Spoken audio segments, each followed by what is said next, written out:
came out of the wonderful graduation ceremony for the Legacy Publishing Certification Program, Legacy Publishing Coordinator Certification Program.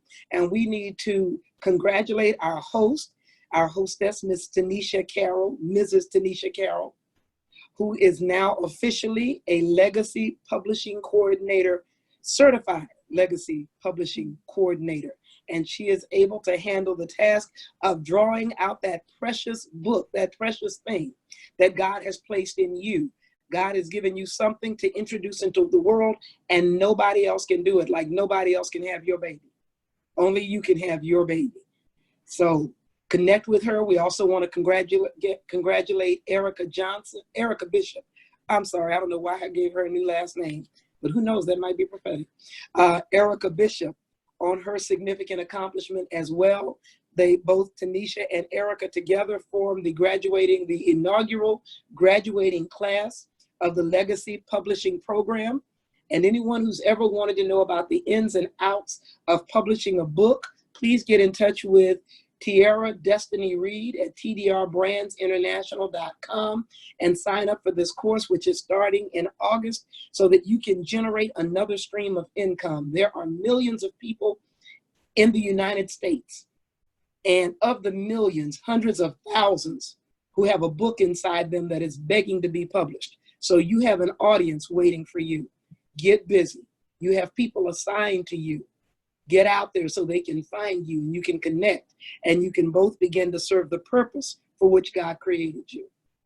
All righty, let's open in prayer.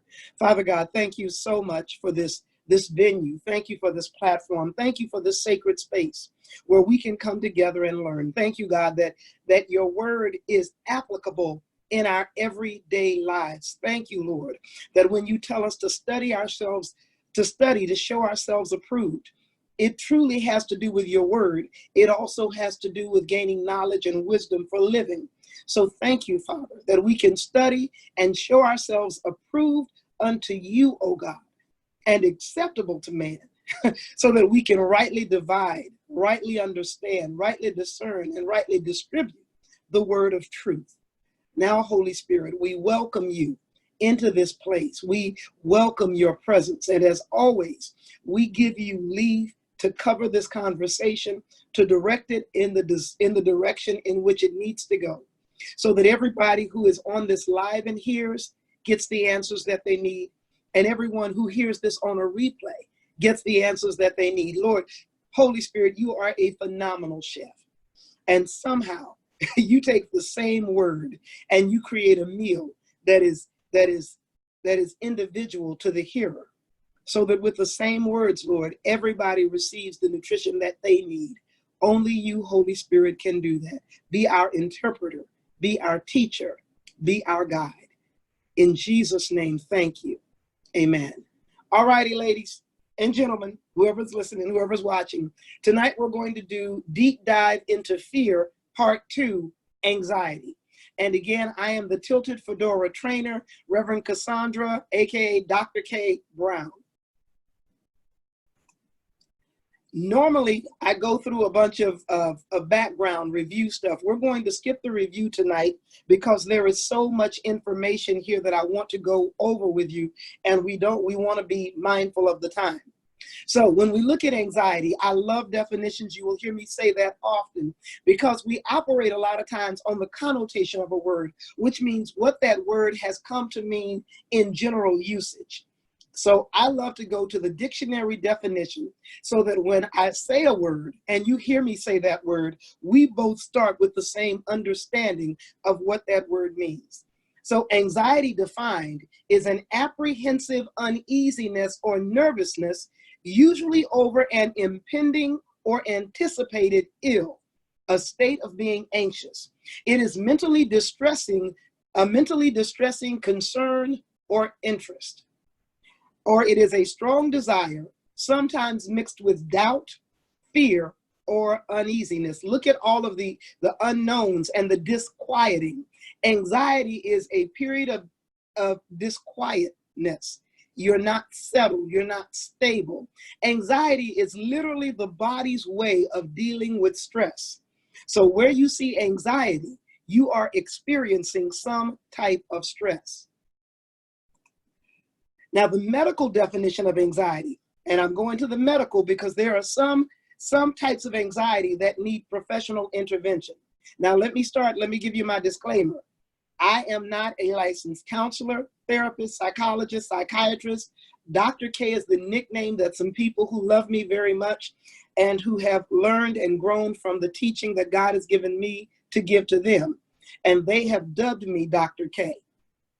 What I recommend is that if you see yourself in any of this, I'm going to give you some coping mechanisms. If those mechanisms don't work, then please seek out professional help through a licensed counselor, a licensed therapist, a licensed psychologist, a licensed psychiatrist. They are here for a reason. God gave us doctors. And to not take advantage, to not use those doctors that God has provided for us is to do ourselves a disservice. So if you see yourself on these pages, and you've been this way for a long time. Last week we talked about, not last week, 2 weeks ago when we talked about depression. We said if that's a state that lasts more than 14 days, 14 calendar days, on day 15, get help. If you've gone more than 15 days feeling a sense of deep melancholy, deep dread, harboring suicidal thoughts, get help. Longer than 2 weeks, we are talking about a problem that could become clinical where you will need medical and medicinal intervention. Get help. But I am someone who loves to love knowledge, love research, love getting information and transferring that information to others. That's why I'm the Tilted Fedora trainer, because I enjoy absorbing and then giving it back out in a way that people can get and understand. So the medical definition of anxiety is an abnormal and overwhelming sense of apprehension and fear, often marked by physical signs such as tension, sweating, and an increased pulse rate. We're going to see more signs in a minute. It is an apprehension or fear marked by physical signs, by doubt concerning the reality and the nature of the threat, and by self-doubt about one's capacity to cope with the threat. So look at what's going on here. It is an abnormal and overwhelming sense of apprehension and fear. You are afraid, you are scared. It has a physical manifestation. There are signs in your body that indicate what's going on in your mind and in your heart.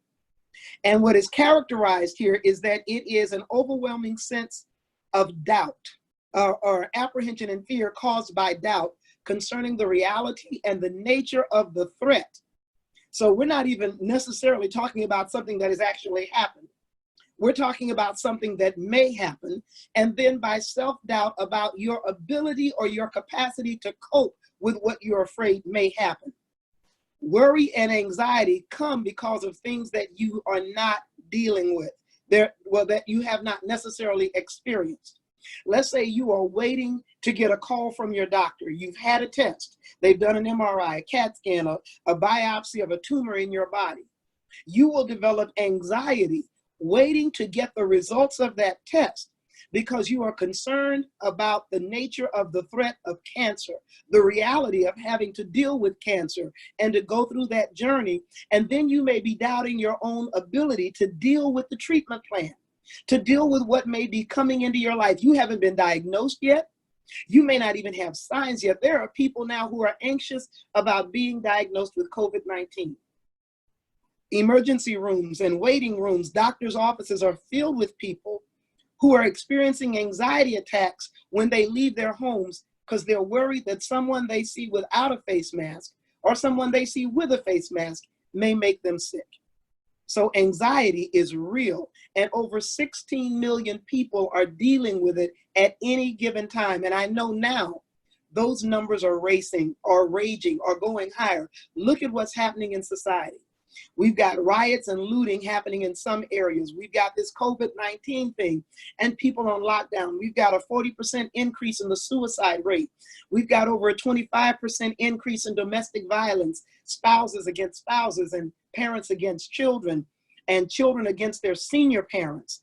The world is now a ball of confusion, and it is anxiety ridden. If you are anxious, and I'm going to put that 15-day moratorium out there again. if you're experiencing an overwhelming sense of apprehension and fear, and it is having a physical manifestation in your body, get help. Listen to what I say to you tonight. Try some of the coping mechanisms I'm going to give you. If those don't work, by all means, get help. In other words, anxious, we use that word anxious in defining anxiety. Anxious is characterized by extreme uneasiness of mind or brooding fear about some contingency. A contingency is something that may happen, but that has not necessarily happened, and it may happen only because something else triggers it. Brooding in Genesis 1:1, where it talks, Genesis 1:2, where it talks about the Spirit of God over the face of the waters as God is stepping into the void to begin creation. It says that his spirit brooded, it hovered. It's that uneasiness that just hangs. Sometimes it's in the back of your mind. You just can't seem to be at ease. You may smile at people, and when they ask you if you're okay, you may say, yeah, I'm doing all right. But the truth is, there is something nagging, there is something gnawing.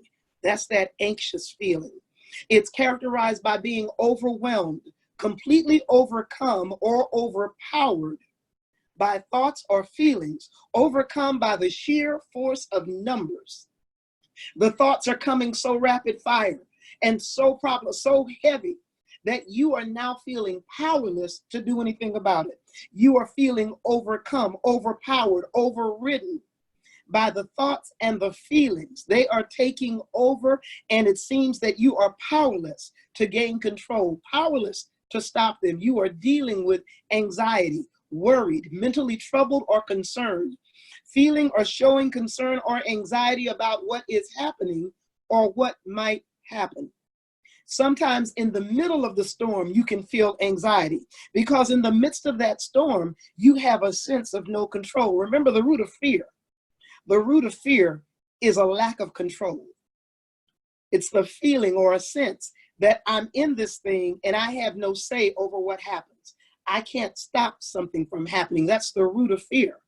Fear turns into being overwhelmed and anxious. There is a continuing dis-ease, and it's a dis-ease that doesn't necessarily have kind of, you can't tell somebody like my leg hurts. You've got to say my heart hurts, my gut hurts. Overwhelmed, overpowered, worried, just troubled and concerned. Concerned is okay. Worried is not okay. Now, the physical expressions of anxiety, they include shortness of breath and rapid breathing. When you're having a panic attack or an anxiety attack, one of the problems that you have is that you cannot inhale deeply. You cannot inhale deeply. The reason for this is that your heart begins to pound and you experience an increased heart rate. You know, when you've exercised, anybody been out on one of those wonderful jogs, been running sprints, and you hit this point where your heart is pounding furiously because you're making that muscle work, and it almost feels like you can't breathe, like you're going to pass out. Like all you can do is shallow breathing. You can pant, and that's about the best that you got. When that happens and you haven't been running, you haven't been exercising, you may be experiencing anxiety. Anxiety can cause weakness and fatigue. And we talked about insomnia being attendant to fear. Weakness and fatigue. You feel like your muscles just sometimes they can't even pick you up to walk. They can't carry your own natural body weight, let alone try to bring groceries into the house or pick up something that needs to be moved. Muscle tension and muscle pain. You have that pain in your neck, in the middle of your back. Cramps, muscle pain, muscle tension. You just can't seem to relax no matter what you do. Headache. If you're not a person who gets headaches often, people who are dealing with anxiety are frequented by headaches. Now, let me let you know now that if you've got a question, please put it in the chat, and Tanisha is free to break in at any point and ask me that question. I'm more than willing to answer because I've gotten up there in years. I don't look as old as I am, thank God, but I know I look good, but I'm up there. And I've learned that When I have a thought or I have a question, I have to deal with it at that moment, have to raise my hand and ask it in that moment. Because if I don't, you know what will happen? That thought will come back to me at about 11 o'clock at night when I'm laying down to go to sleep. And it will be the last thing on my mind. It may keep me up for a little bit, and it'll be the first thing on my mind in the morning. So if you've got a question, please throw it in the chat and we will deal with it. Going back to the physical expression of anxiety, headache. If you're not used to getting headaches and you're not a caffeine addict like I am, when I miss my coffee, I get a headache. So generally when I have one, I just go get coffee and that takes care of it. But when I'm in the midst of something that is tumultuous in my life, I can get a headache that caffeine won't cure. There's sweating and sweaty palms. Sweaty hands, your hands don't generally sweat, but they will when you're dealing with anxiety. Your hands will drip. They'll be wet with sweat. Sometimes you'll be sweating and you're in a cold room. That's the stress that anxiety can cause. When Jesus was in the garden the night before he was crucified, he was so heavily stressed that he sweat blood. That's a heavy level of sweat. Jesus was dealing with anxiety. When the Bible tells us in Hebrews that Jesus is acquainted with our suffering, he knows exactly how we feel. He experienced anxiety in the garden, so much so that his body began to sweat drops of blood. There is trembling and shaking. You can't hold a pen straight. You can't hold a glass of water because this thing that you are afraid of that may be coming on you has such control over you that it is your body has to respond. When you have intense emotion, your body has to respond. Anxiety is an intense emotion. You can experience stomach pain, nausea, digestive problems. Look at this list. Stomach pain, nausea, digestive issues, food, sometimes the food doesn't even taste good anymore. You're eating because you know you need to eat, but once you do eat, you're plagued with an upset stomach. You're plagued with a hurting stomach. And you're trying, okay, well, I ate that. Let me not eat that anymore. I ate this. Let me not eat this anymore. You could be dealing with anxiety. You could be dealing with stress. And it is having a physical manifestation in your body. Remember, as we do our review, we always say that emotion has three areas, three ways that it shows up. There's subjective. It's the emotion that you feel inside of yourself. And there is physical. It is the physiological changes that happen as a result of that internal emotion. What's happening in your heart manifests in your body. It manifests internally first, and then it has an expression. It manifests externally. And that's what other people see. If you're having stomach pain, that's you walking around holding your stomach. It's you racing to the toilet to throw up. It's you not getting comfortable and feeling bloated. Insomnia and other sleep issues. Insomnia means you can't sleep. You end up just laying in the bed, staying awake. Sometimes you don't even lay in the bed. For whatever reasons, you're watching TV all night long. You're playing video games all night long. You may even read all night long. That's a means of escape. And there are other sleep issues. You may be able to sleep, but you can only sleep in like naps. You might sleep for 90 minutes and then wake up. And then you'll get up, go to the bathroom, grab a drink of water, and you'll go back to bed. And you may sleep another 30 or 45 minutes. Then you'll wake up and turn over. And then you'll fall back to sleep. And you might sleep another 90 minutes. But the whole night, you're tossing and turning. You're moving. Those are sleep issues that can be caused by anxiety. So there are a lot of ways that anxiety expresses itself in our human bodies. So stress has to have an expression, but it is better to deal with it than to hold it in. I want to talk to you now about some anxiety myths. These are anxiety myths. And what I have for you up there is the myth, and I'm going to respond to the myth with the reality. These are anxiety myths, and I'm going to respond to the myth with the reality. One of the anxiety myths, you've seen people snap rubber bands. These are my witnessing bands, but I'm going to give you the example. They'll have some rubber bands on their hands, on their wrist, and when they feel anxious, they'll start snapping them. A lot of times they'll use them for people who are trying to stop smoking. So they tell them every time you desire to smoke, you snap yourself with the rubber band. And the hope is that they will associate the desire to smoke with the pain of the rubber band. And by connecting the two, they will stop themselves from smoking. Here is the truth. The truth is that studies show that suppressing your thoughts makes them stronger and more frequent. Suppressing a thought can make them stronger and more frequent. So what you have to think of it as, the thoughts you resist are the thoughts that persist. Write that down. That's noteworthy. The thoughts you resist are the thoughts that persist. So when you have those anxious thoughts, you have to acknowledge them and release them. Acknowledge in that moment, I am anxious because. And now that you've acknowledged it, dismiss it. To dismiss it, you may need to go and do something else. You may need to redirect your attention. You may need to go take a walk. We'll talk about that in our coping mechanisms. Myth number 2, if a panic attack gets too bad, you can pass out or lose control. If a panic attack gets too bad, you can pass out or lose control.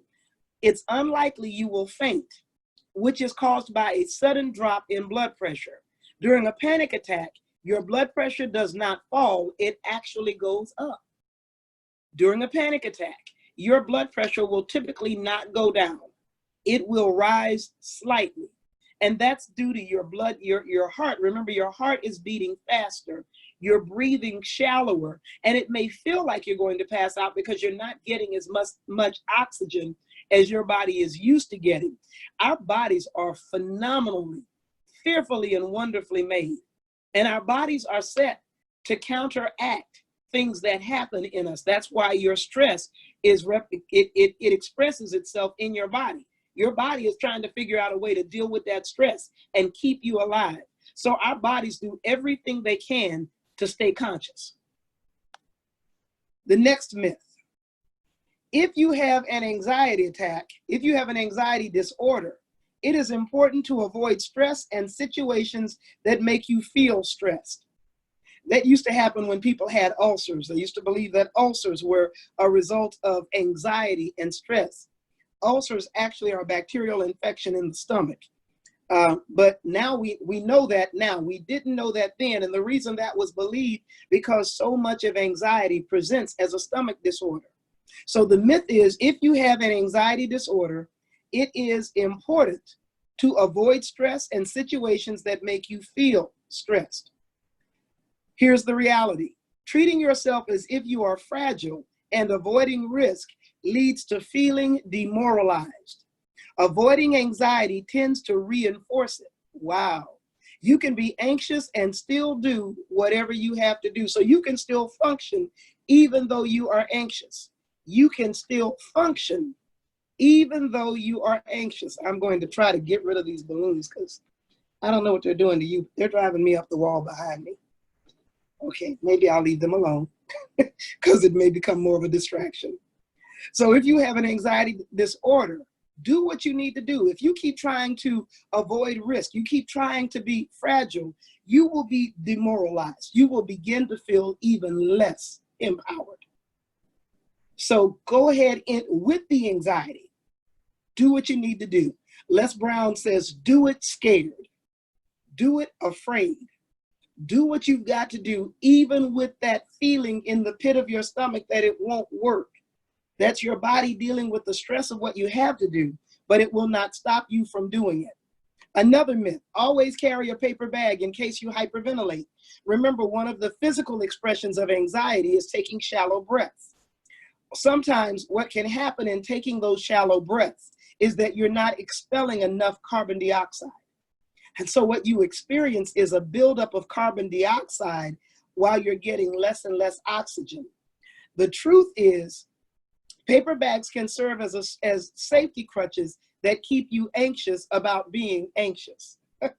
A paper bag can serve as a safety crutch that keeps you anxious about being anxious. The very presence of the paper bag can make you anxious because you're sitting around waiting on an anxiety attack. Hyperventilation, while uncomfortable, is not dangerous. So you can keep a bag around, but keeping that bag around can cause you more problems than it can do you good.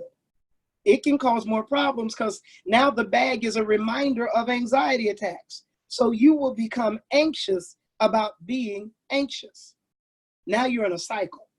You see the bag and you start having an anxiety attack because you're concerned that you might have an anxiety attack. So if you're prone to anxiety attacks, leave the paper bag alone. If you do hyperventilate, it's uncomfortable, but you won't have problems. And actually in that hyperventilated state, you will breathe deep. You will breathe better and you will come out of it once your body's balance between oxygen and carbon dioxide is restored. Another myth, the cause of anxiety disorders are usually rooted in childhood. So effective therapy must focus on that time period. The causes of anxiety disorders are usually rooted in childhood. So effective therapy must focus on that time period. The reality, that's the myth, is we say there was something wrong while you were growing up. And you could have come from a perfect nuclear family. Both parents love the Lord and teach you to love the Lord. You lived in a great neighborhood. You went to a great school.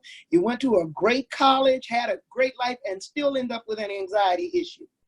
Because anxiety issues happen in the here and now. The truth is, research shows that effective treatment focuses on the here and now, including new skills to manage thoughts, emotions, discomforts, and behavior. Do I hear a question popping up? Okay. Research shows that effective treatment focuses on the here and now. When you're dealing with anxiety, you're dealing with your life, you're dealing with your reality as it is right now. Now, you can see a therapist for issues that are coming up as a result of your childhood. Those may have to do with issues of unworthiness, self-loathing, inferiority, those kinds of problems. Those can stem from your childhood. But anxiety typically has to do with what you're dealing with right now. Dr. K? Yes, ma'am. I did want to pop in. I was trying to get in a couple slides ago, but you're not saying that anxiety can't start in childhood, right? You're just saying that not all anxiety starts from childhood. Not all anxiety starts from childhood. You would have been anxious as a child, to be honest. The anxiety would have presented in childhood. And then if nobody understands that that's what you're dealing with as a child, it will carry into adulthood. Right. Because it maintains, it's still a present reality for you. And I can't really speak. I've done some research, but I'm not, I can't speak to it like a licensed therapist. But what I wanted to go back to, do you mind going back a slide or two when you were talking about the stomach? Going back to the physical manifestations? Correct. Yeah, physical expressions. I'm back on that slide now. Did I hear you say that there was a myth that anxiety caused the ulcer, or what did you say about that? I said ulcers. Now doctors are treating ulcers with an antibacterial, because a lot of times the ulcer is actually a bacterial infection in the lining of the stomach. But the research I've been doing is saying that when you think about fear and anxiety, it does contribute to those ulcers because it's weakening the stomach lining. Isn't that true? It's weakening the stomach lining, but the ulcer itself, the sore itself, is bacteria taking advantage of that weakened state. Got you. I see what you mean. So overall, they still treat the anxiety, but they give you antibacterials to deal with that bacterial infection.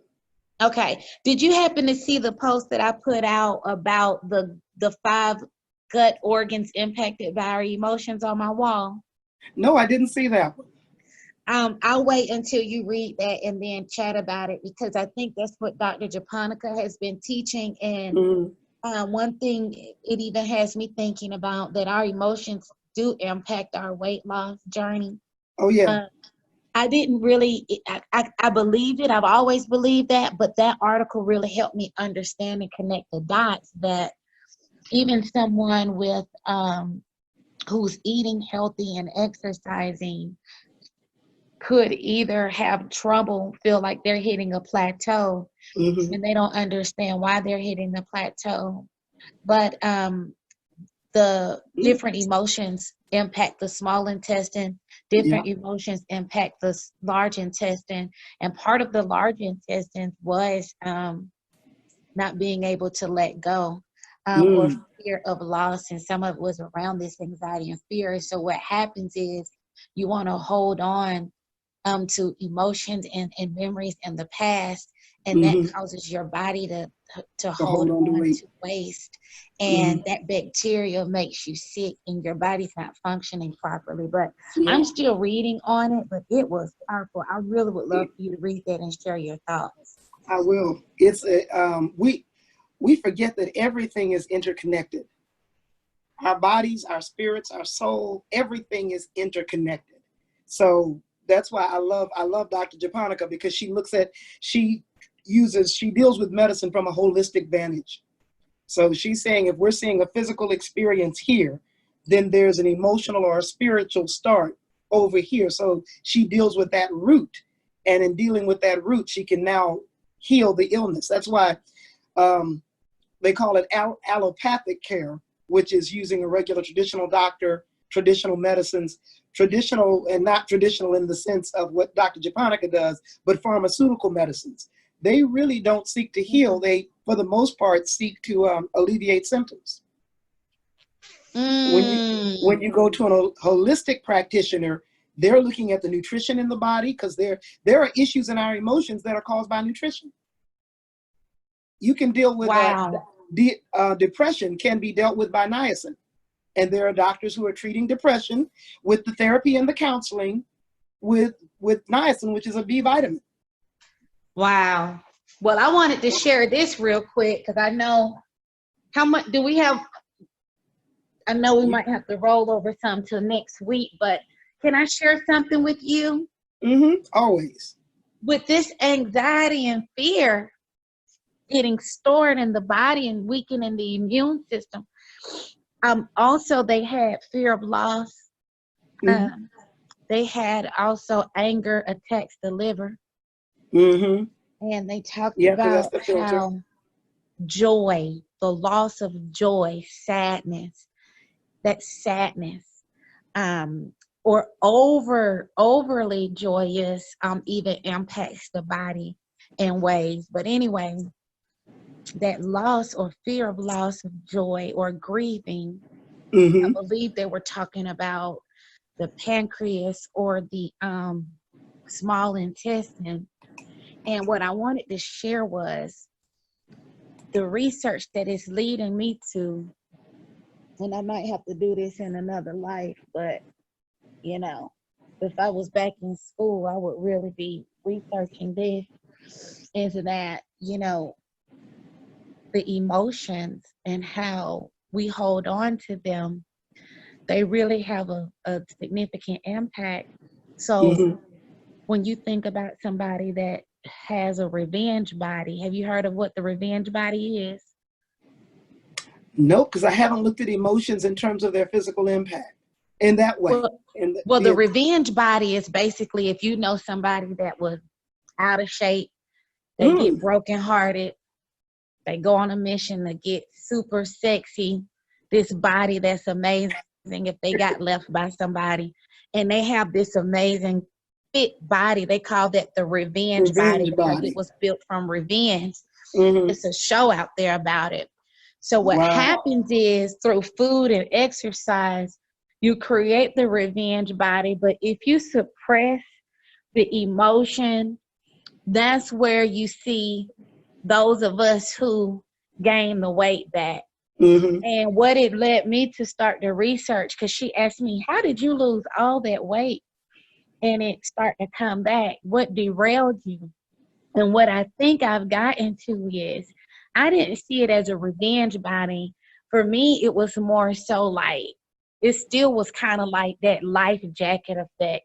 And if anybody out there is listening, you may be able to relate. But when you're going through, have gone through a divorce, a loss, grieving, death of some sort, or whatever, big life change or trauma, you're reaching for that thing that is within your control, because so Yeah. many things seem to be without your Out of your control. control. Yeah. Right. And then sometimes if you go right into like, I just want to do this for myself, and you're trying to just save your mental peace, your heart, rebuild, and you have good intentions. You're like, let me just get healthy. Everybody says, go to the gym, hike, swim, do whatever's going to clear your mind. That's the healthy way.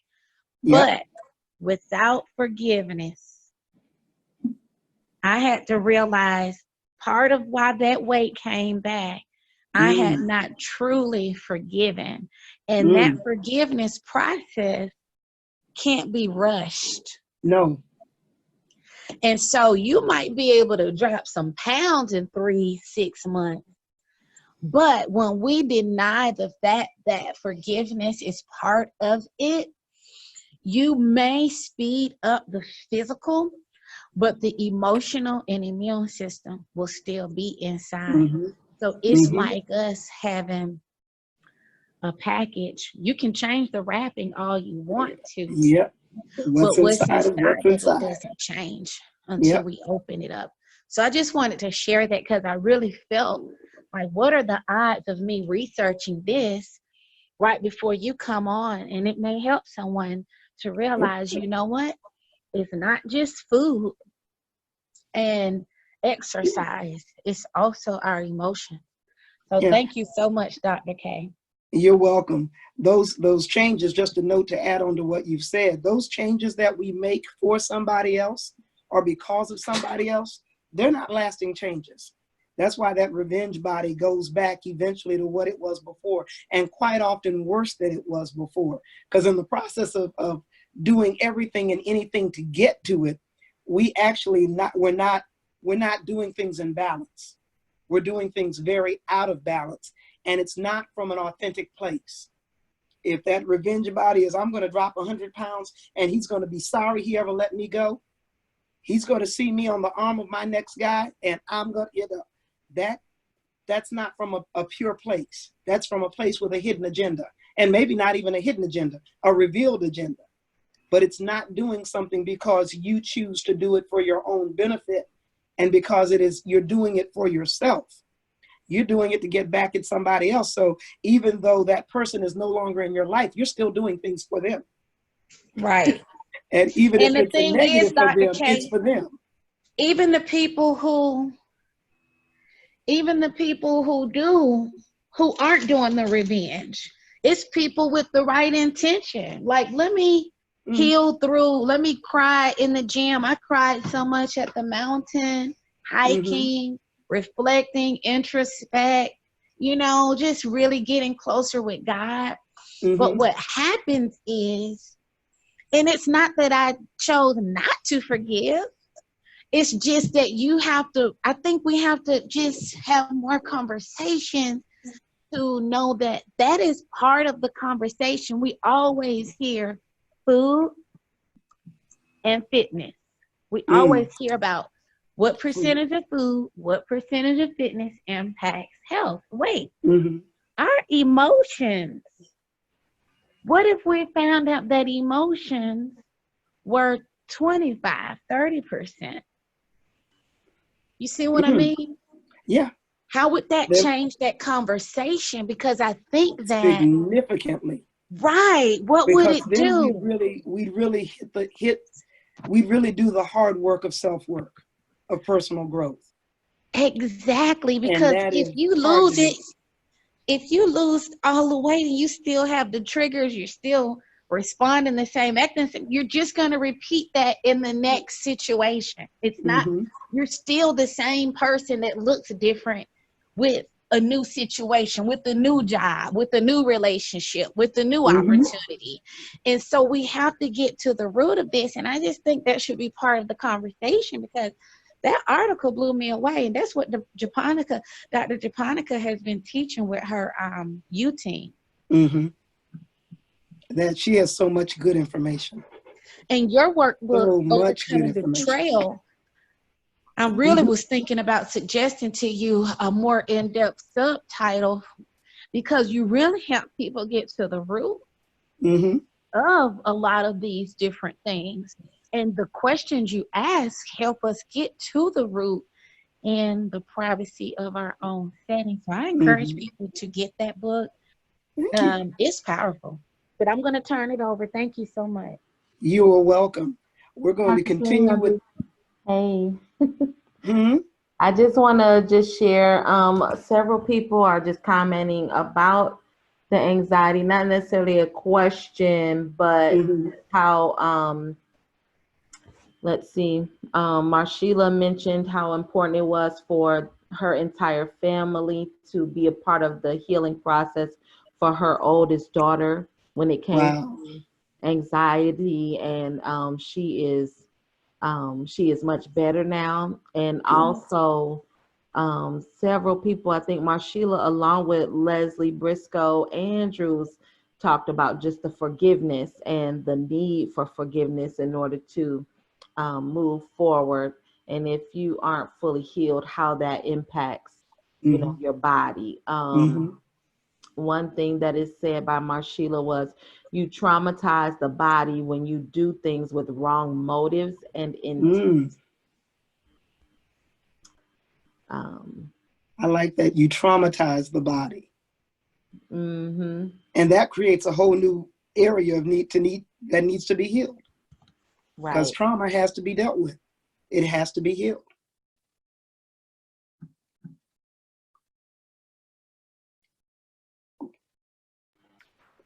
Was there anything else? That's all for now. Okay. Marshila, thank you for that. That's a marvelous comment. Marvelous comment that when we're doing things again from an inauthentic place. Personal authenticity is so necessary. It's amazing when you, and this is one that I can't get into in detail tonight, but when you have to take the mask off yourself for yourself. And that's a whole nother conversation, taking the mask off yourself for yourself. We get so adept at wearing a mask that we have the mask on when we're at home, and we have the mask on when we're by ourselves. And yeah, from an inauthentic place, we traumatize our bodies all over again. Continuing with the myths of anxiety. Medications for anxiety are addictive, so they should be taken only if absolutely necessary. Medications, and there are a lot of people who are fearful of becoming addicted, so they don't take the medicines. There are people who are in significant pain, and because they don't want to become addicts, they've heard about being addicted and they don't want that experience, they refuse to take the pain medication and they suffer in pain. Let me tell you, from one who took medication to deal with depression, I did not become an addict. I was on it for about 3 months, long enough to get my body stable. And then I came off with no real issues. And if you're working, you should be working. You're working with a good licensed therapist, doctor, psychiatrist, psychologist. They're going to work with you in this process so that addiction doesn't take place. They're going to be assessing you every time you meet to figure out, is there a continued need? And if there's not, let's taper off this if necessary. Let's stop this if necessary. Let's switch out something else if necessary. So getting healed, whole, and healthy is the primary concern. Go ahead, Tiara. I see you on mic. Or you're muted. You know what? I just had to make sure everybody, I know I mentioned your workbook, but Dr. K, Mm-hmm. I was in Queenology all weekend. Yep, I wasn't able to attend. I know I missed something significant. Woo! Now let me tell you guys, and then this is the last time I'm going to talk for tonight. I have been around some of the most amazing mentors and spiritual leaders and everything. You guys know that we've been, I mean, we did Corner Sisters for 15, how many months? You know what I'm saying? Months, so yes.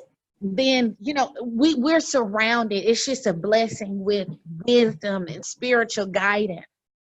So I say that to say, it really takes a lot for me to jump through the roof. Not that that's anybody's goal. I'm just saying, like, most times it's reiteration. You know what I'm Mm-hmm. saying? Or a different perspective. Mm-hmm.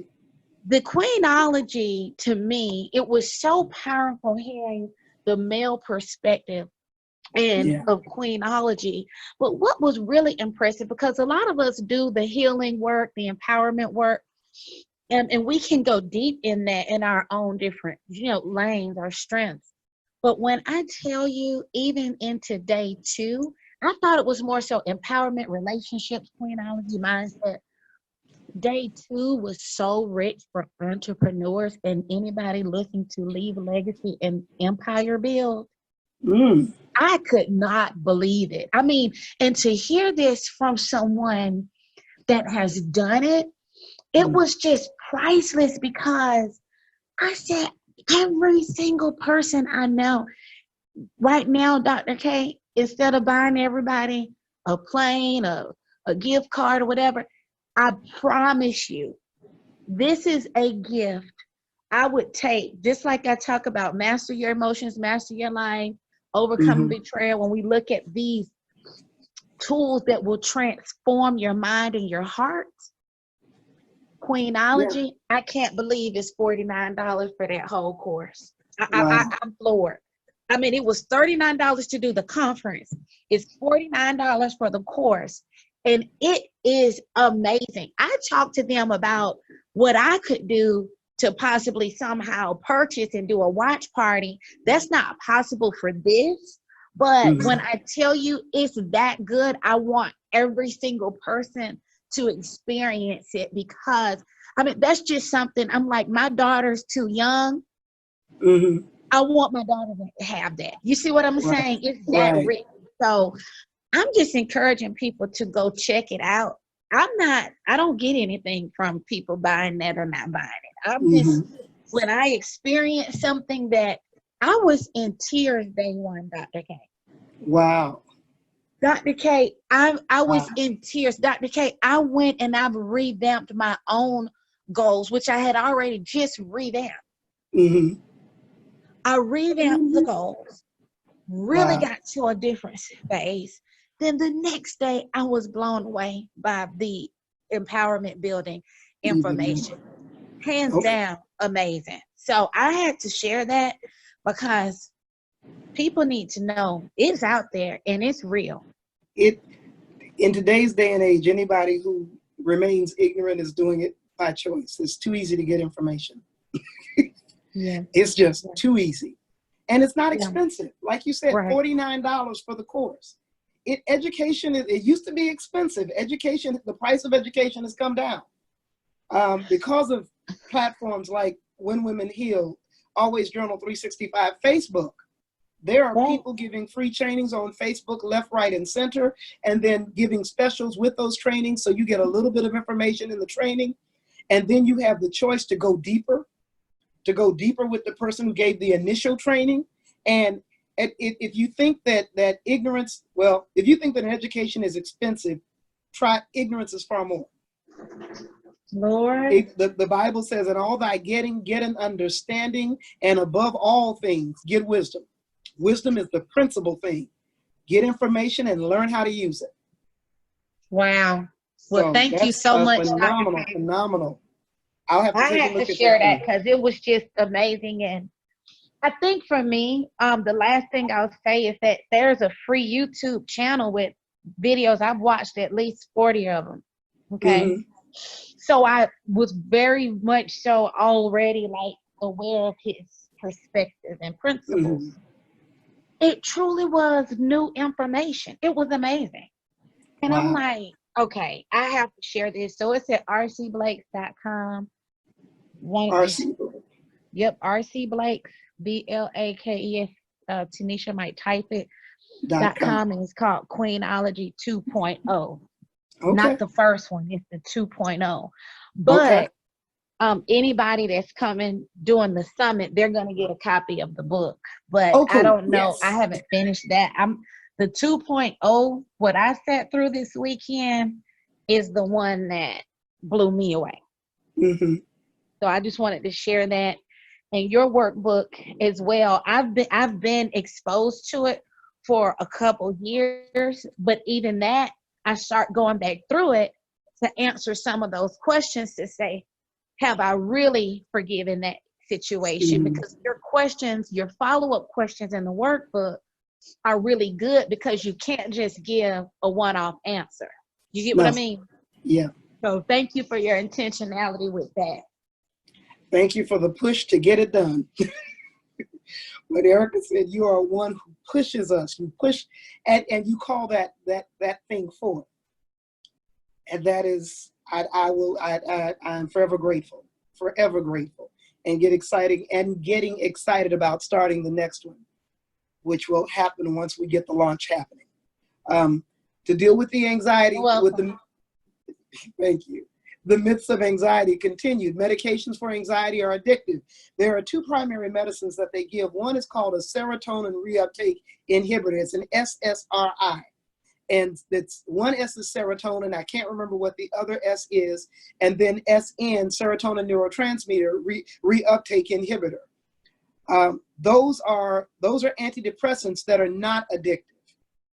There are another group of antidepressants called benzodiazepines that might be helpful in the short term, but they can lead to increased tolerance and dependence after long-term use. Again, you don't have to worry about becoming addicted. You've chosen a good doctor, a good reputable doctor, and that doctor is going to make sure to chart your course as you use these medicines so that they don't become addictive and you're only using them as long as you need to use them. But if you need to use them, do not be afraid of taking them. Another myth is that medication is the only treatment for anxiety disorders. Medication is the only treatment. And people believe once they go on medicine that it's a done deal. No, once you go on, you can come off. The reality is that medication can be effective, but scientific research shows that cognitive behavioral therapy, it's also called CBT, may be just as or more effective than medication, or a combination of cognitive behavioral therapy and medication for most people works, especially in the long run. Cognitive behavioral therapy is where you're working with a therapist to literally change the way you think. There are exercises, there are worksheets, there's conversation, there are things that they will have you do that will literally work on the way you think, the way you process information, the information you have about a certain thing, and the way you feel about that information. Sometimes that can work by itself. Other times it will work in concert with a medication.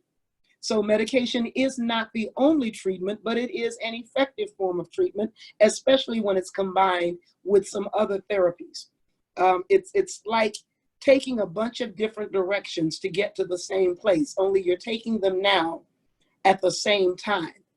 And all of them will get you to that place of health and wholeness and healing. Another myth, some people are just worrywarts or neurotic, and there is nothing that can really make any difference. Some people, they're just natural worrywarts, they're naturally neurotic, and there's really nothing you can do about that. The truth is, therapy can help you reduce worry and suffering and learn a different relationship to your own thoughts, regardless of your temperament and how long neurotic habits have been in your life.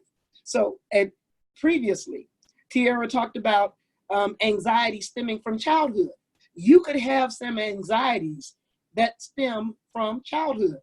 Something happened in your childhood, you didn't tell anybody, or nobody noticed that you were responding with anxiety and didn't do anything to deal with that anxiety.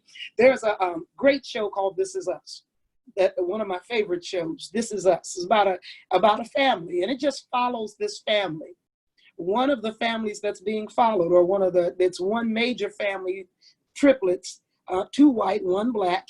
It's an interesting concept, but in the family with the black triplet, he has adopted a foster child. And when the mother goes to do the foster child's hair, she finds huge holes, huge, just where the hair has fallen out or the girl has pulled it out. And what she discovered was that this foster child was dealing with the anxiety of being homeless and being separated from her mother.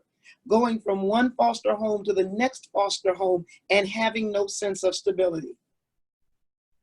Her anxiety presented as her hair falling out, big holes. Well, people can have that happen in their childhood, some traumatic event. No one realizes that this child is going through it and dealing with anxiety. Instead, they just go, well, she's a natural worrywart. She's, she neurotic, girl, she's just a little bit titched. Rather than say, what's the cause of this? Because this is not normal behavior for a child. So therapy can help reduce worry and suffering as you learn a different relationship to your own thoughts. And this is regardless of your temperament, your personality, your disposition by nature, or how long you've had this habit or you've been in that anxious state. So there is a solution, there is a cure.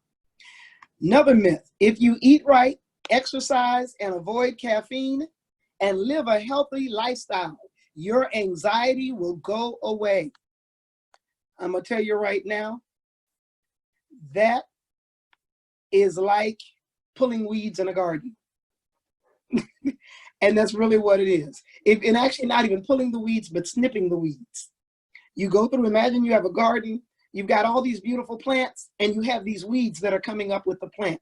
And you go through with a pair of scissors and you snip the weeds, and you snip them down to the ground. In fact, you might even dig in a little bit and snip down just a little bit under the dirt.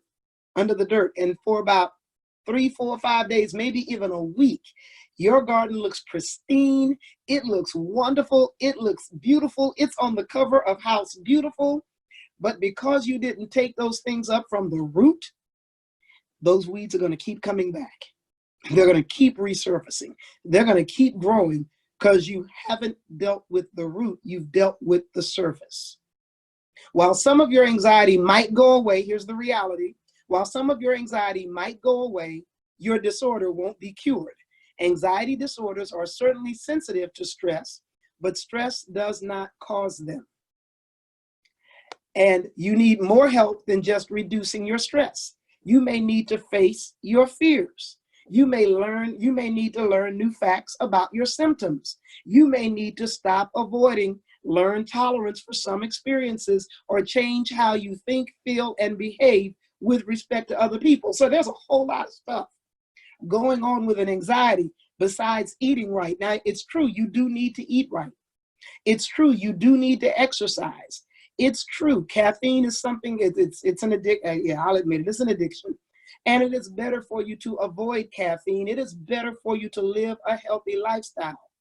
But you will not, that will not make your anxieties go away. Again, all of that stuff is dealing with the surface. All of that is dealing with the physical body, not dealing with the emotional body. And it's that emotional body that has to be dealt with, that has to be treated, that has to be comforted, that has to be healed. And here's the last one, last myth. I love this one. A never-ending supply of compassionate reassurance from family and friends and assistance in avoiding stress are good for someone with anxiety problems. A never-ending supply of compassion and reassurance, compassionate reassurance. They're there. They're there. You're going to make it. You're going to be okay. Avoiding stress. Don't tell her about that. We're not trying to stress her out. Nope. She don't need to know. Just keep it. We'll keep it to us. She don't need to know about it. These are good for somebody with an anxiety problem. Here is the reality. Here is the truth. Well-meaning friends and family can inadvertently get caught up in reassurance compulsions and also help maintain fears by keeping you from facing them. They can help maintain fears by keeping you from dealing with them. Compassionate and kindly encouragement to move through anxiety and doubts instead of avoiding them is more helpful. There's a Bible verse that I love, and one of these days I'll remember the reference. But it says, more faithful are the wounds of a friend than the kisses of an enemy. More faithful are the wounds of a friend than the kisses of an enemy. You could say are the slaps of a friend.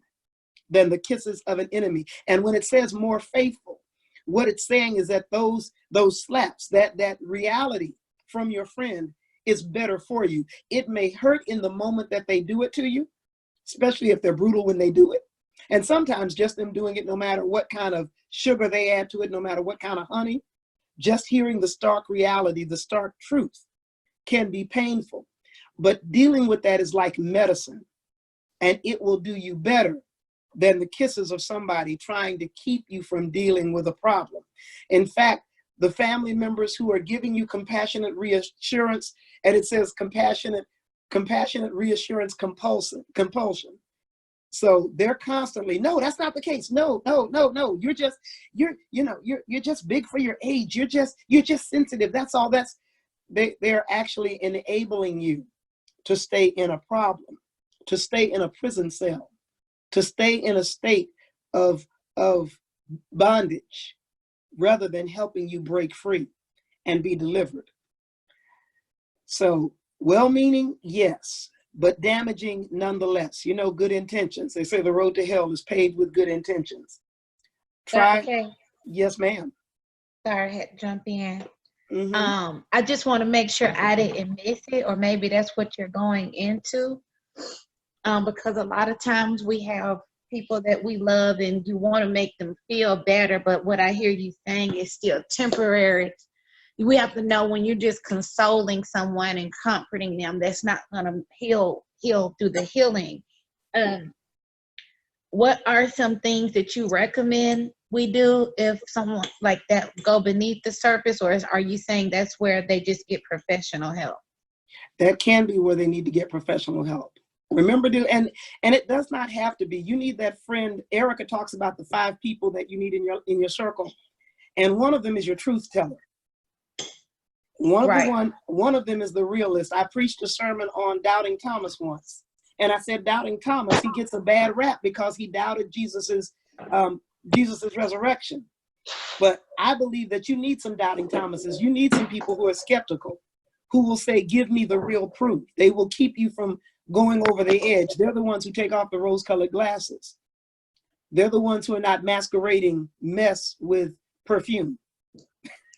Right. They're telling you the truth. Now, they don't have to be brutally honest, but they do need to be honest.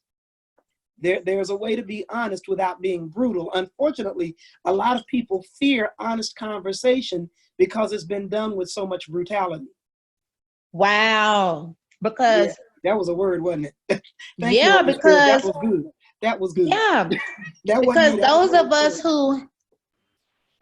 us who don't mind confrontation, it's discouraging when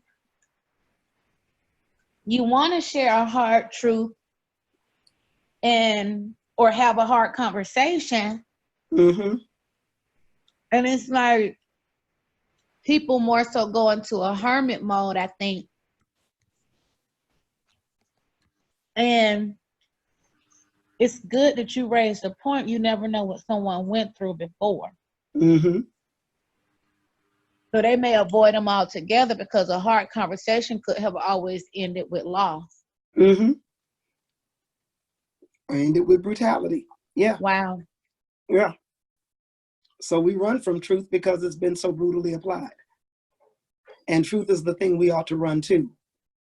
And truth be known is the thing that our souls search for. It's what they long for. We long for truth. And that's because we were made by a God who is truth. We were created for truth. So going into coping techniques. Coping techniques, when you start to feel anxious, I'm going to give you a group of coping techniques. We're going to look at one Bible verse and then we'll be done. First thing you need to do, and these are not in any order. I shouldn't say first thing you need to do. Something you can do is take a time out. Take a time out. You may just need to shut down for a few minutes as you're beginning to feel that thing in the pit of your stomach. Just take some time away from whatever is causing you that anxiety. You need to get settled so that you can deal with it. So just take a time out. Walk away for a few minutes. Eat well-balanced meals. Going overboard in any direction is bad for you. And that doesn't say that you can't be a vegetarian. You can be a vegetarian, but be a vegetarian eating balanced meals, and that includes proteins. One of the issues vegetarians have is getting sufficient protein. So eat a balanced meal that includes some kind of protein, that includes some kind of fiber, and you get a lot of that with the vegetables anyway. That includes a wide range of vegetables. I'm one of those people who, there are certain things that I like, and I tend to eat those things most. And I don't do a whole lot of variety, but every now and then I'll run through the grocery store, look at something I've never eaten before, and say, let's get this, get a recipe, and fix it. Just so that we have something different in the diet. There are different minerals and vitamins in each type of food. God gave us all of the plants, all of the trees for nutrition. And that's where we need to go to it. And even I tell people I'm a carnivore, love meat, but too much meat can be a problem. So well-balanced meals. Limit alcohol and caffeine. Alcohol and caffeine can cause the anxiety to actually worsen. They can make you even more anxious. And they're soothing in the moment, but the whirlwind, the whip around effect. If you go and get drunk because you're trying to avoid pain, the hangover can be more painful than the pain you were trying to avoid. Same with caffeine. Once you get hooked on it and you come off of it, it no longer has that soothing effect. If you don't go get more, the headache is going to be worse than, and I'm a witness, than what you could have ever imagined. Get enough sleep. I've said before, when we dealt with being overwhelmed, sometimes it's just that we don't have enough sleep. Go get some rest. 4 to 6 hours, actually 6 to 8 hours a night. 6 to 8 hours every day of good, solid, restful sleep can settle anxiety, because now your body has an opportunity to restore. And that's, I saw a document not too long ago that talked about the different times during the course of the night that different parts of the body are restored. That was amazing to me, and I haven't had a chance to go in depth on that. But the reason the sleep is necessary, because during the course of that sleep, the body is being restored. And if you are exhausted, you will be anxious. Move, get active, get some exercise on a daily basis. On a daily basis, go out and take a walk. If you have a tread climber or a treading machine, go for a walk in your house. Get a mini trampoline and jump on it while you're watching TV. During the commercials, get up and run laps in your apartment or in your home. Just tag some things, tickle your kids, wrestle with somebody, but become active. Becoming couch potatoes is one of the worst things we can do. Take deep breaths. Remember, we talked about one of the physical expressions or manifestations of anxiety is shallow breathing. So you may have to stop yourself and make yourself say to yourself, inhale as deep as you can, feel your belly go out, your diaphragm deflate, which means it pushes down as your lungs expand. And then hold it for a couple of seconds and then let it out. Do that 10 or 15 times. And that will increase the oxygen in your body, which will settle you down. Because part of that anxiety is the feeling that you can't breathe. I remember when my youngest son was born premature. And because of his prematurity, his lungs developed a little late. So he would have asthma attacks. And he would begin to panic in his asthma attacks because he couldn't breathe. And that not being able to breathe as a child, he didn't have the concept, I'm having an asthma attack, I need to settle down and go get my inhaler and give it to my mom. When you're 2 years old, you don't think like that. At 2, all he could think about is, I can't breathe, I'm gonna die. And the body's desire to survive is the basis of all of our instincts. It is the number one. Our bodies work to survive. So to get him to calm down and breathe, when you start to have an anxiety attack or you start to feel anxious and you feel your breaths get more shallow or you start panting, slow yourself down and breathe. Count to 10 or 20 slowly. Count. That means it will take your mind, concentrating on those numbers, will take your mind somewhere else in that moment. So count to 10 or 20 slowly. These should bring you out of those anxious states. And what you're doing is grabbing those thoughts before they get out of control. You're getting a grip on them before you become overwhelmed. Remember, overwhelmed is overcome by the sheer numbers. Those thoughts will start to hit with rapid fire succession. When you take those deep breaths, when you count to 10 or 20, what you are doing is reining those thoughts in and bringing them into control and subjection so that you can now think clearly. Do your best. Believe it or not, we are all plagued, not all of us, but a lot of us, I'm one, plagued with perfectionism. And we get upset because it didn't, you know what, I left this out. I forgot to put that in. Darn, I did the whole document and one comma was missing. And now we're upset because we're focused on that comma. When you go to bed, ask yourself, did I do my best today? Does today represent my best effort at living? Did I do everything that I could wholeheartedly? Did I bring all of me to the game? If I brought all of me to the table, then I don't have to worry about what was on the table. And I don't have to be concerned if something inadvertently got left undone. I did the best that I could do that day. And I'm happy with that. I thought about that do your best, and I immediately thought about the serenity prayer. You know, the serenity prayer, God, grant me the courage to change the things that I can change, to accept the things that I can't, and the wisdom to know the difference. Do your best. And then accept what you cannot control. There are things that are outside of the purview of your authority. They are above your pay grade. And when it's truly above your pay grade, accept that it is above your pay grade. Let me tell you something that's above your pay grade. The way people respond. You can't be responsible for somebody's reaction. Don't let somebody come up and tell you, you made me feel. No, that's how they feel is on them. If you told them the truth and you did it not brutally, with compassion, the Bible says, speak the truth in love. You did it as lovingly as you could. You presented it as softly as you could, but you presented the truth nonetheless. Then their choice. Truth requires a response.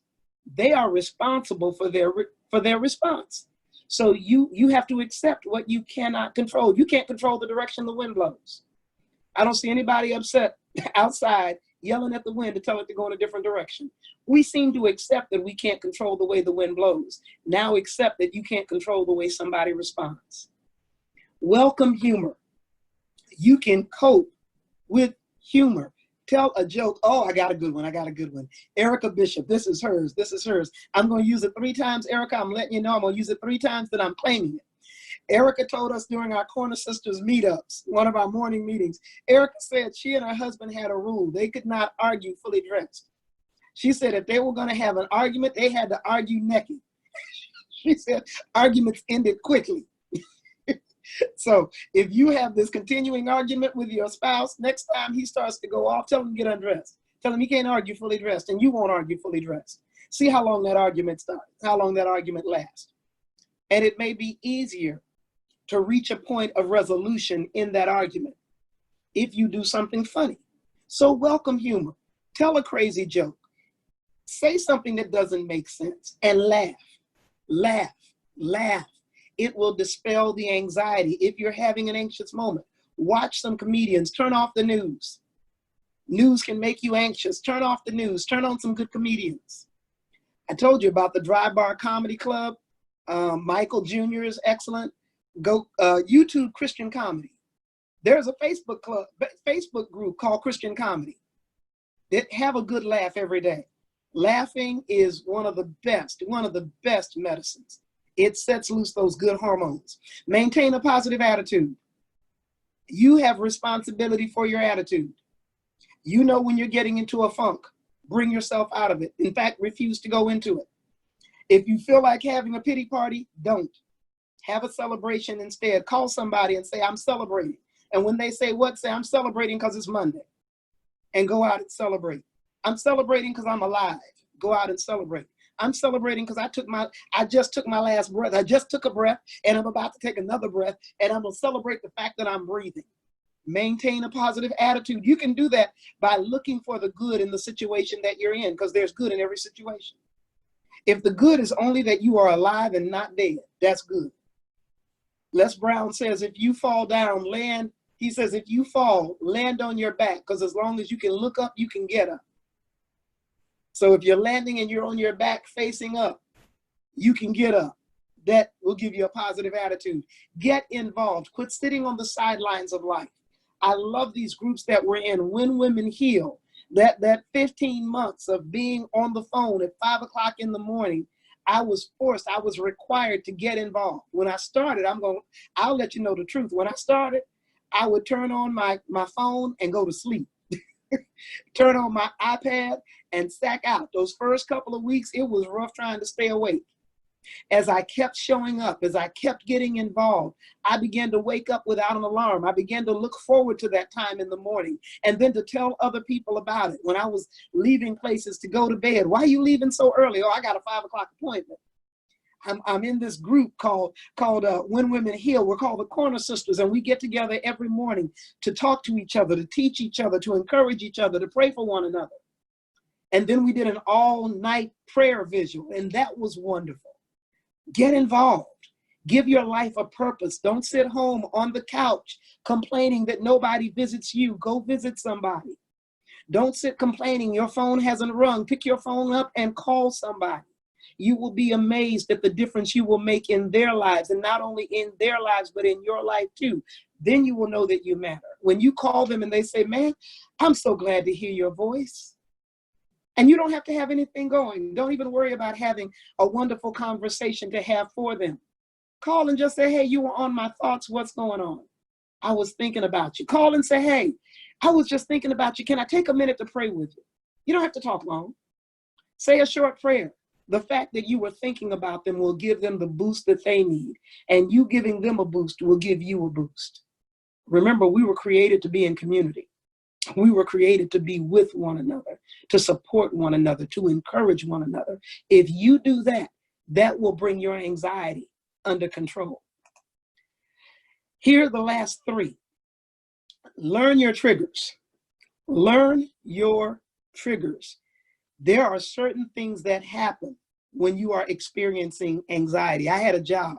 I knew I had been at this job for too long. I was working as a legal secretary and then as a senior administrative assistant for a small law firm. And I do mean small, 2 lawyers. So I got to be the senior administrative assistant.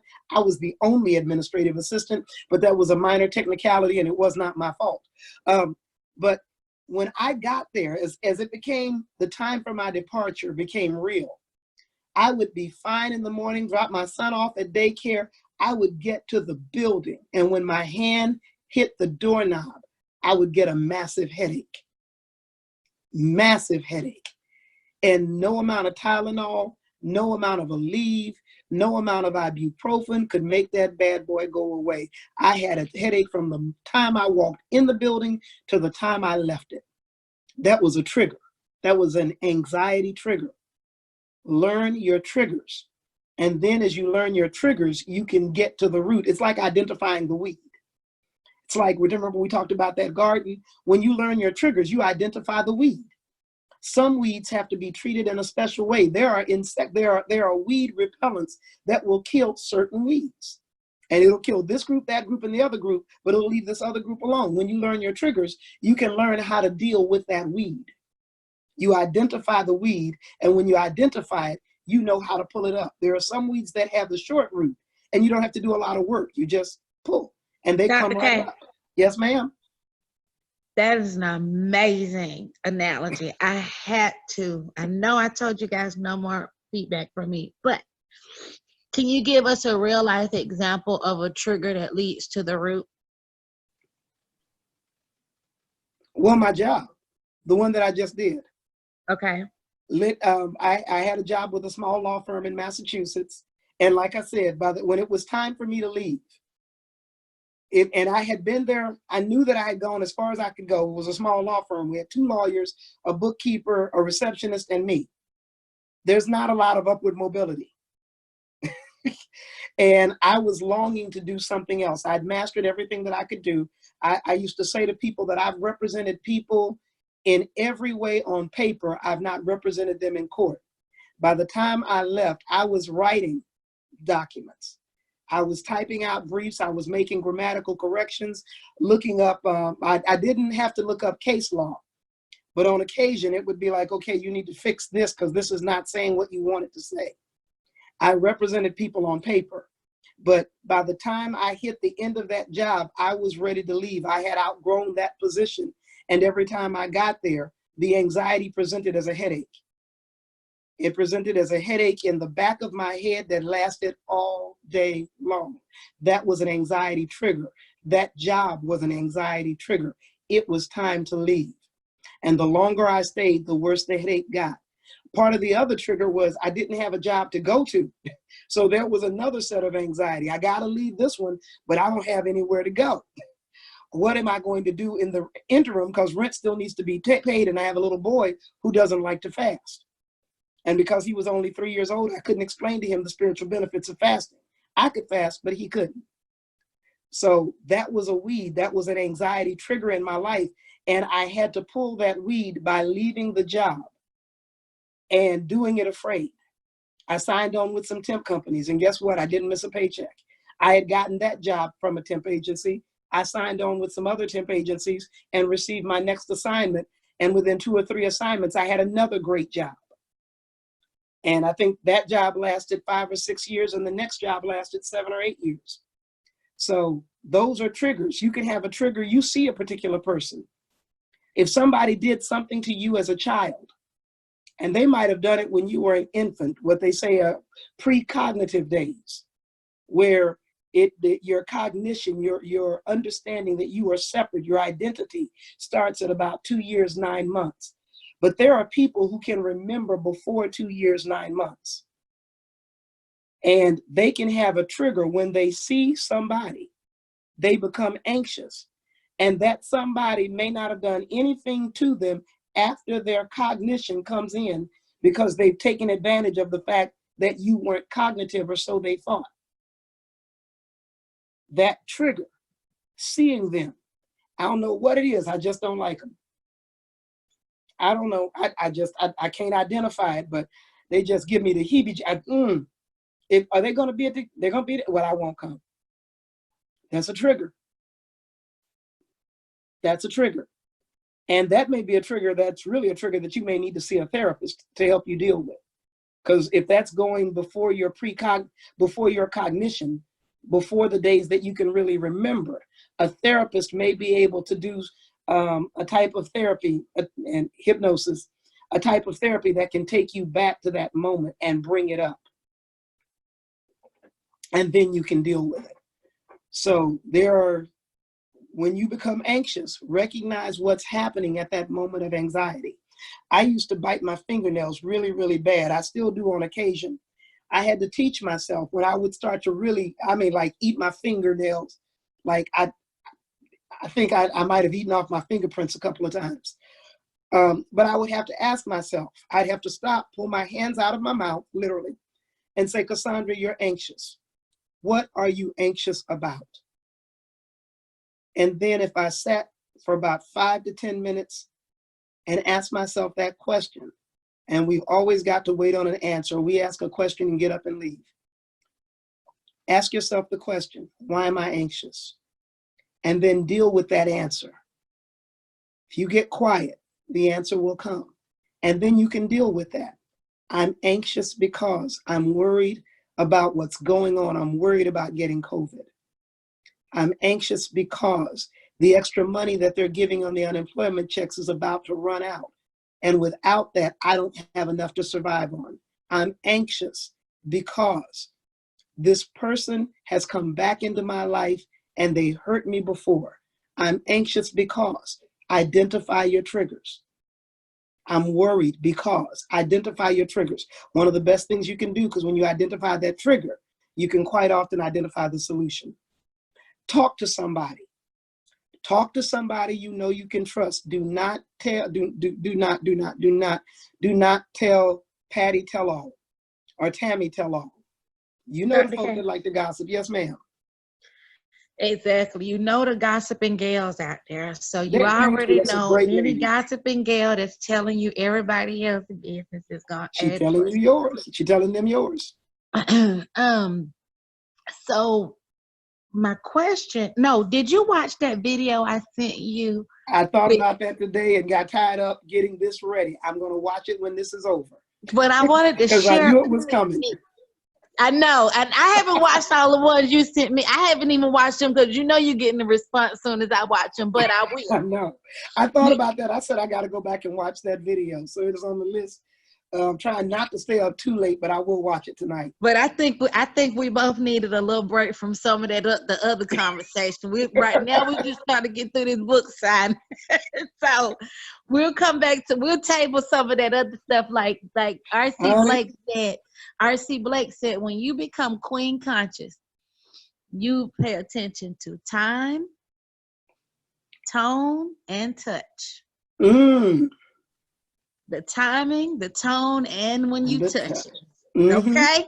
Come on. Me and you, we queen conscious. We're going to come to some of the other videos after the book launch, okay? Yeah, because that really has, I'm spending the day going, okay, my mental checklist. Have I taken care of this? Have I taken care of that? Have I turned in the count to the restaurant? I'm so excited, y'all. This is going to be so that fun. is just such, I'm so excited. It's so awesome to see you crossing that bridge. You know, it's I'm so excited. You deserve it, and you be 100% present. So I'm not. Oh, I am going to be asking you any questions that we already know. We sit on the opposite side of the fence. We're just gonna wait. I appreciate though that I can have a conversation with you and you can defend why you think what you think. I know. I love it. I love it. I tell people I don't have a problem. You have the right to think whatever you want to think. Give me that same privilege, and then let's engage in conversation to explain why. But I think that what I see spiritually is that a lot of people have not seen two people disagree and be able to really love and support each other the way we do. Mm-hmm. In the midst of that, because that disagreement it does not define our relationship. Exactly. And Dr. K, that's part of the healing process that so many people, that's why I don't judge. A lot of people have never seen that, and think about how many years of work it's taken for us to get to this point, and we're still healing and growing as women. So, you know, I'm like, the more we can model it, the better. Yeah. And what I was going to say about the video that I sent you, one suggestion that was made, and I really think that it's different. It's different than what I've heard in the past, because I've journaled and written the letters to the offenders and written letters to self and done all of that, and then the burning it up and all of that, the tearing it, throwing away, the release, balloon release, every kind of release you can think of. What he talked about on that video, I sent it to Tanisha too, so if Tanisha's still on here, she might be able to put that link in the chat, the comments. But basically, his name is Dominique. I forget his last name, Pastor or Reverend Dominique. He said that he suggests that people acknowledge the event. Almost like you're bulleting it out. You're not, he feels that dwelling too long, like I sat and wrote, I don't know how long this letter was to my dad, but he feels like when you dwell in it too long and you go relive every detail of a thing, he said he feels that's the trick of the enemy, because you're almost reopening up the wound and you kind of just keep starting back over. He was saying he feels we acknowledge it, but be very conscious of the time you sit in it, acknowledge it, and you focus on, once it's acknowledged, the Holy Spirit coming into the surrender and release, but not going through the whole, we're going to sit in it like a traditional therapist may have you go step by step, day by day, blah, blah, blah. He was saying he thinks that's the mistake that therapists are making these days. That is different, right? I think it's a both and, not an either or. Oh, okay. I think there's a place where you need to relive the experience in its totality, so that you get everything get everything out of it. Wait, And I think then, T can shut off, right? If Tanisha what? logs off now, we can cut it off without her, right? Okay, let me finish these last two slides, because if she Okay. goes off, I don't know if the recording will stop, and then I'll go back to that. The Okay. last two slides, because my last one on here didn't come from that website. It's pray. For those of us who are Christians, for those of us who have a quote unquote higher power, who is the God of the Bible, for those of us who have a higher power, pray. Appeal to something greater than yourself and to something outside, somebody outside of yourself. I don't like to say something because I don't want it to be impersonal, but appeal to someone bigger than you or I. So pray. When you don't have somebody to talk to at 2 o'clock in the morning, 3 o'clock in the morning, hop on your knees, get into a position of prayer. Here is why. Philippians 4:8-9. Be anxious for nothing, but in everything by prayer and supplication with thanksgiving, let your requests be made known unto God. See that word anxious? Be worried about nothing. Be careful for nothing, some translations say. Be concerned about nothing, but in everything by prayer and supplication with thanksgiving, make your request known unto God. And then God says, when you give me your problems, next verse, and the peace of God, which surpasses all understanding, will guard your hearts and your minds in Christ Jesus. God says, if you give me your problems, I'll give you my peace. You give me your problems, I'll give you my peace. I think we underestimate the value and the benefit of prayer. And somebody might say, how long do I have to pray about a thing before I get peace? Pray until you get peace. That thing may be deeply rooted, and the deeper down it is, the harder you're going to have to pray to get it up. That may be a long root. I started to allude to that with the weeds. Different weeds have different root lengths. And there are some weeds that you can't just pull up. You've got to go get a hoe and dig them up. You've got to go get a shovel or some kind of shovel or some kind of a tool, because that root can be really, really long. And if you pull up only a piece of the tap root, the main root, the rest of that root is in the ground. Guess what? It's going to spring up again.